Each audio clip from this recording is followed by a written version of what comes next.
A sloth, a donkey, and a curious human. Send a prompt and see what they're doing.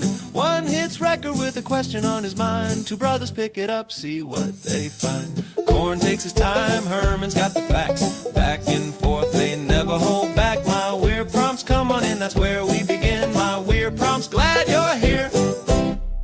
This episode was generated using artificial intelligence. Please verify facts. You know, Corn, this whole show runs on GPU compute, and we wouldn't be here without Modal. Seriously. And that's what powers all our text-to-speech. Everything you're hearing right now.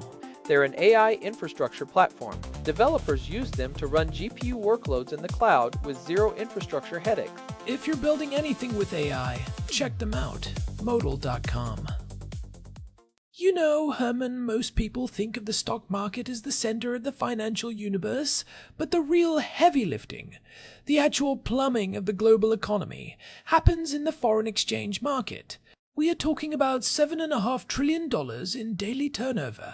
It is a staggering amount of liquidity that makes the New York Stock Exchange look like a lemonade stand by comparison. It really is the ultimate macro layer, Corn. And what is fascinating is that this $7.5 trillion isn't just a giant homogeneous soup. It is concentrated into these specific, highly liquid pairs that act as the primary nervous system for global capital. Today's prompt from Daniel is about exactly that, ranking and analyzing the big five FX pairs, EUR-USD, USD-JPY, GBP-USD, USD-CHF, and AUD-USD. Each one of these has a completely different personality, driven by history, geography, and some very specific mechanical levers. By the way, today's episode is powered by Google Gemini 3 Flash, which is fitting since we are diving into high-velocity data today. I am Herman Poppleberry, and I have been looking forward to this deep dive all week. I can tell. You have that look in your eye like you just finished a 50-page Bank of International Settlements report.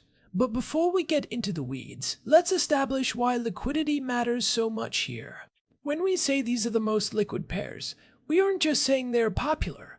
We're saying you can move billions of dollars in seconds without moving the price against yourself, right? That is the core of it. High liquidity means tight spreads. The difference between the buy and sell price is minuscule. For a pair like the euro-dollar, which is our number one, the spread is often less than a pip, which is the fourth decimal place. This liquidity creates a feedback loop. Because it is cheap and easy to trade, everyone trades it, which makes it even cheaper and easier to trade. It becomes the benchmark for everything else. So, let's start at the top of the mountain. Number 1, EUR-USD, often called the fiber. This pair alone accounts for nearly a quarter of all daily global FX volume. It is basically the heavyweight championship of the currency world. What is the primary engine behind this one? It is almost entirely about policy divergence. Specifically, the tug-of-war between the Federal Reserve in Washington and the European Central Bank in Frankfurt. Because these are the two largest economic blocs, the exchange rate is a direct reflection of which economy is perceived to be healthier and which central bank is offering a better return on capital. Right, the carry. If the Fed is hiking rates to fight inflation while the ECB is sitting on its hands because the German manufacturing sector is struggling, capital is going to flow toward the higher yield in the US. It is simple gravitational pull for money. Well, it is the fundamental driver, but there is a historical layer here that really illustrates how this works. If you look back at the 2010 to 2015 period, specifically the Eurozone sovereign debt crisis, you saw this divergence go into overdrive. You had countries like Greece and Italy facing massive debt issues, which forced the ECB to keep liquidity incredibly loose and rates at zero or even negative. Meanwhile, the US economy was recovering faster from the 2008 crash. The result was a massive multi-year slide in EUR-USD. I remember that. It felt like every week there was a new headline about a potential Grexit or the collapse of the euro as a project. People forget how much geopolitical stress is baked into that bear. It isn't just about GDP numbers, it is about the existential stability of the European Union itself. That is a great point. The euro is unique because it is a currency without a single state behind it. It is a monetary union without a fiscal union. So, whenever there is tension between, say, the frugal four northern countries and the more debt-heavy southern countries, the euro takes a hit. Traders view it as a riskier bet than the US dollar, which has the unified backing of the US Treasury. Does that explain why the euro reacts so violently to US economic data? It feels like every time a non-farm payrolls report comes out and shows the US added more jobs than expected, the euro just falls off a cliff. It does because the market is constantly trying to front-run the Fed.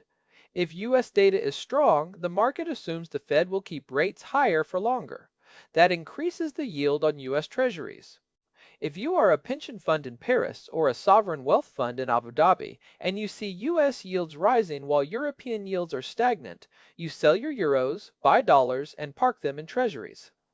That massive flow of capital is what drives the daily volatility. Let's shift gears to number 2 on the list, which has a very different vibe. USD JPY, the dollar. Yen. Traders call it the gopher or the ninja. This one handles about 13 to 15% of global volume. No, this isn't just about two economies. This is the ultimate barometer for global risk appetite, isn't it? It really is. The Japanese yen is the world's premier funding currency. For decades, the Bank of Japan has maintained near zero or negative interest rates to combat deflation. This created the famous carry trade. Investors would borrow yen at almost zero cost, convert it into dollars or Australian dollars, and invest in higher yielding assets. So, when things are going great and everyone is feeling bullish, the yen gets sold off because everyone is using it to fund their bets elsewhere. But when the proverbial hit hits the fan, the reverse happens. Precisely. It is a safe haven flow, but it is also mechanical unwinding. When a global crisis hits, like the March 2020 COVID crash, investors get scared. They sell their risky stocks and high-yield bonds. To pay back the yen they borrowed to buy those assets, they have to buy yen back. That sudden massive demand for yen causes USD JPY to plummet, meaning the yen strengthens significantly. It is almost counterintuitive to a casual observer.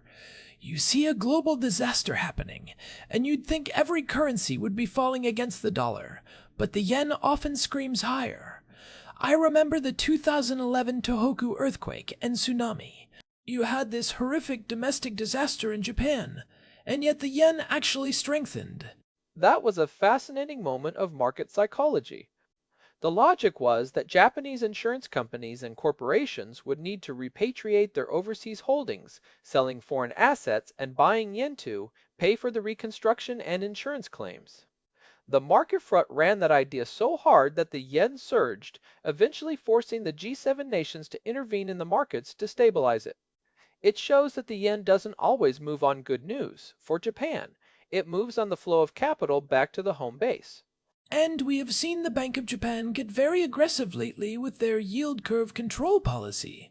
They've been trying to keep their 10-year bond yields at a specific target, which has led to some wild swings when the market tries to test their resolve. The BOJ is the ultimate final boss of the FX market.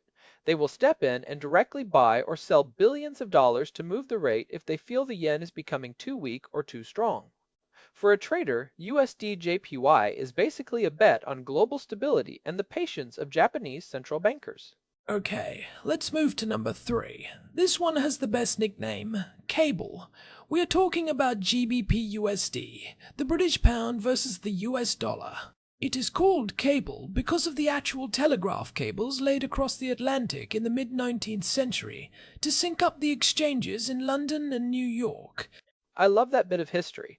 It reminds you that even though we are trading at light speed now, the foundations are these physical connections.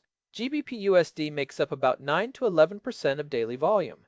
If EUR USD is the steady heavyweight, cable is the more volatile, erratic middleweight. It has a much higher beta, meaning it tends to move in larger percentage swings. Why is that? Is the UK economy just that much more sensitive? Or is it a liquidity thing? It is a bit of both, but primarily it is about the UK's unique position. London is still arguably the financial capital of the world, so the pound is heavily tied to the health of the financial services sector. But more importantly, in the last decade, cable has become the primary vehicle for trading political risk. Oh, you mean the B word, Brexit. From 2016 until about 2021, GBP USD wasn't trading on GDP or interest rates, it was trading on headlines.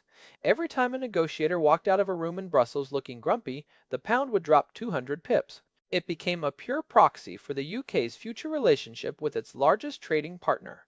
I remember the night of the referendum. I was watching the charts in real time, and the pound just. It looked like a cliff. It dropped from 150 to 132 in hours. It was one of the most violent moves in the history of the majors. And it hasn't quite lost that political personality. Even recently, during the brief and chaotic tenure of Liz Truss, we saw the pound nearly hit parity with the dollar, meaning £1 would equal $1. That happened because the market lost faith in the government's fiscal plan. You don't usually see that kind of emerging market-style volatility in a G7 currency, but the pound has that streak in it. It is also worth noting that the Bank of England often operates differently than the ECB. They tend to be a bit more hawkish or aggressive with rates when inflation creeps up, which can create these sudden rallies in the pound that catch dollar bulls off guard. It is a very domestic currency compared to the euro. While the euro is a broad regional play, the pound is a very specific bet on the City of London and the competence of the UK government. Alright, moving down the list to number 4, USD CHF, the Swissy. The Swiss franc versus the dollar. This one is about 4 to 5% of daily volume, but its importance is way higher than that percentage suggests. This is the ultimate break glass in case of emergency currency. Switzerland is the fortress of the global financial system. They have a long history of political neutrality, a massive current account surplus, meaning they export far more than they import, and significant gold reserves. When the world looks like it is falling apart, everyone wants to hide their money in Swiss francs. But that creates a huge problem for the Swiss themselves, doesn't it? If everyone buys the franc, the currency gets too strong, and suddenly, a Swiss watch or a bar of Swiss chocolate costs twice as much for someone in New York or London. It kills their exports. This is where the Swiss National Bank, or SNB, comes in. They are probably the most active and unpredictable central bank in the world. They will do whatever it takes to stop the franc from becoming too strong. For years, they actually had a floor on the EU-RCHF pair, basically promising to print infinite amounts of francs to keep it from getting stronger than a certain level. And that led to Frankageddon in January 2015. That is a legendary story in FX circles. Tell the listeners what happened there, because it was basically a market heart attack. It was incredible. On a random Thursday morning with no warning, the S&B just announced they were removing the floor. They realized they couldn't keep fighting the tide of money coming out of the Eurozone. In the space of about 20 minutes, the Swiss franc surged 30% against the euro and nearly as much against the dollar. 30% in 20 minutes. In the stock market, that would trigger every circuit breaker in existence. In FX, there are no circuit breakers. People lost their entire accounts in seconds. Some brokerage firms literally went bankrupt that day. It was a stark reminder that while the France is a safe haven, the path to that safety can be incredibly treacherous because the SNB is willing to pull the rug out from under the market to protect their own economy. I also find it interesting how the franc correlates with gold. It isn't as tight as it used to be when the currency was backed by gold, but there is still a psychological link there. If gold is rallying because people are scared, the Swissy is usually right there with it. It is the defensive play. If you think the US is spending too much or the Eurozone is fracturing, you go to the mountains. You go to Switzerland. Finally, at number 5, we have the Aussie, AUSD, the Australian dollar versus the US dollar. This one is about 5 to 6% of volume, and it is the total opposite of the Swiss franc. It isn't a defensive play at all. It is a risk-on growth play. The Aussie is what we call a commodity currency. Australia's economy is heavily dependent on the export of raw materials, iron ore, coal, natural gas, and gold. So, the value of the Aussie is fundamentally tied to global industrial demand. Specifically, it is a proxy for the Chinese economy. Right, because China is Australia's biggest customer. If China is building skyscrapers and high-speed rail, they're buying Australian iron ore. If the Chinese manufacturing data, the PMI is strong, the Aussie rallies. Traders often use the AUD-USD pair as a way to bet on China without having to deal with the complexities and restrictions of the Chinese yuan. It is a high beta currency, meaning it performs exceptionally well when the global economy is booming and investors are feeling adventurous. But that means it gets hammered when there is a slowdown. I remember during the 2011, 2001, 2001, 2000 period, when China was in the middle of that massive infrastructure boom, the Aussie was actually worth more than the US dollar. It was trading above 110. People were taking vacations from Sydney to New York because everything felt 50% off. And then, when the commodity supercycle cooled off, the Aussie came crashing back down. It shows how much this pair is a bet on stuff. If you think the world is going to need more steel and more energy for the green transition, all those copper and lithium exports, you want to be long the Aussie. It is also a carry trade, favorite, similar to the yen, but in the opposite direction. Historically, Australia has had higher interest rates than the US or Japan, so people would buy the Aussie to capture that yield. It is a very pro-cyclical currency. It thrives on optimism. So, when you look at these five, you've got the euro-dollar as the policy benchmark, the yen as the risk barometer, the pound as the political volatility play, the Swiss franc as the defensive fortress, and the Aussie as the commodity growth proxy. It is like a dashboard for the entire planet. If you just look at these 5 charts, you can tell exactly what the mood of the global economy is without reading a single news article. If AUDUSD and USD/JPY are both rising, the world is in a risk-on mood. Everyone is borrowing cheap yen to buy Australian commodities and US stocks. But if USD/CHF is falling, meaning the franc is strengthening and the yen is surging, you know there is fear in the water. People are running for cover. Which brings us to some practical takeaways for the listeners. If you are looking at these markets, you can't just treat them as numbers on a screen. You have to understand the specific master each pair serves. If you are trading EUR/USD, you are basically a central bank watcher. You need to be listening to every word from Jerome Powell and Christine Lagarde. And if you are looking at the Aussie, you need to be tracking the price of iron ore in Dalian and the latest manufacturing reports out of Beijing. For the pound, you have to be a bit of a political junkie. You have to understand the mood in Westminster. Another big takeaway is to watch for correlations breaking down. Usually, these things move in a predictable way. For example, if the dollar is strong, all these pairs should theoretically be falling against it. But if you see the dollar strengthening against the euro, but weakening against the yen, that is a huge signal. It tells you that the dollar's strength isn't about healthy US growth. It is about fear, because the yen is the only thing keeping up with it. That is a sophisticated point, Korn. Those divergences are where the real macro stories are hidden. And for anyone interested in this, the Triennial Survey from the Bank for International Settlements is the gold standard for data. They release it every 3 years, and it breaks down this $7.5 trillion market in incredible detail. One thing I want to touch on before we wrap up is the de-dollarization narrative we keep hearing about. You see headlines saying the dollar's dominance is over, and we are going to move to a multipolar world with the yuan or some BRICS currency.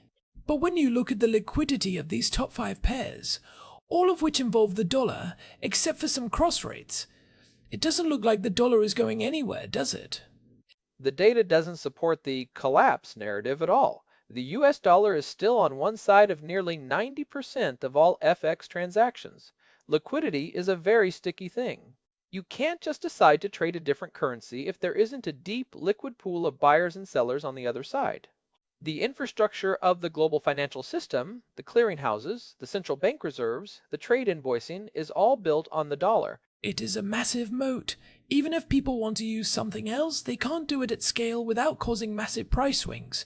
It's like trying to move the entire world's internet traffic from fiber optic cables to carrier pigeons. It just isn't designed for it.